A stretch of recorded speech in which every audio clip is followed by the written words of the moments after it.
The lead pump delivers relatively warm water to the fin tube heat exchanger. The cooling water fans operate continuously during turbine operation, maintaining a cooling airflow over the finned coils of the heat exchanger. The cooled water then flows from the heat exchanger to the on-base components of the cooling water system. The lube oil temperature regulator valve controls the rate of coolant flow to the lube oil heat exchangers as a function of temperature in the lube oil header. The atomizing air temperature regulator valve controls the rate of coolant flow through the atomizing air pre-cooler as a function of temperature in the atomizing air header. Cooling water also flows to the flame detector mounts on the turbine combustors and to the turbine aft support legs. Fixed flow rates established by orifice plates in the cooling water feed lines provide excess cooling to these components. Prior to initiating turbine startup, the operator ensures that one of the cooling water pumps is acting as the lead pump. The other pump is normally in standby. The lead pump will circulate coolant through the fin tube heat exchanger and the on-base components of the cooling water system. During unit startup, if the turbine and lube oil are relatively cool, both VTR 1-1 and VTR 2-1 are in the closed position. VTR 1-1 bypasses cooling water around the lube oil heat exchangers. This allows the lube oil to warm up to its optimum temperature. VTR 2-1 bypasses cooling water around the atomizing air pre-cooler. This ensures a rapid warm-up of the compressor discharge air used by the atomizing air compressor.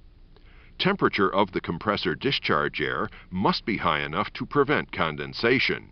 This could lead to the formation of water droplets that would damage the impeller of the atomizing air compressor. As lube oil temperature increases to approximately 125 degrees Fahrenheit, the temperature sensing bulb in the lube oil header actuates the bellows in VTR 1-1. The regulator valve gradually opens, allowing cooling water to flow through the active lube oil heat exchanger. As the discharge temperature of the atomizing air compressor increases to approximately 220 degrees Fahrenheit, the temperature sensing bulb in the atomizing air header actuates the bellows in VTR 2-1.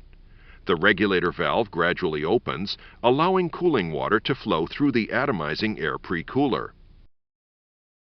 During normal operation of the turbine, relatively warm water flows from the lead cooling water pump to the fin tube heat exchanger. The cooling water fans operate continuously, cooling the water by forced convection over the fin tubes of the heat exchanger. From the cooling water module, coolant flows to the on-base components of the cooling water system. These components include VTR 1-1 and the lube oil heat exchangers, VTR 2-1 and the atomizing air pre-cooler, the flame detector mounts, and the turbine aft support legs. Changes in lube oil temperature cause the pressure in the temperature bulb and bellows of VTR 1-1 to change as well. The valve regulator raises or lowers the poppet valves in response to these changes, controlling the rate of coolant flow through the lube oil heat exchangers. Only one of the lube oil heat exchangers is in service. The isolation valve in the coolant return line to the standby heat exchanger is closed. The isolation valve in the coolant feed line is open to allow for thermal expansion of the water in the standby heat exchanger. If pressure switch 63WC-1 senses a drop in pressure below 38 psi in the pump discharge header, the standby cooling water pump will be activated. To ensure that the standby pump will operate properly, the butterfly valves in the suction and discharge lines of the standby pump should remain open whenever the cooling water system is in operation. The lead cooling water pump continues to circulate coolant through the cooling water system throughout the shutdown and cool-down sequence.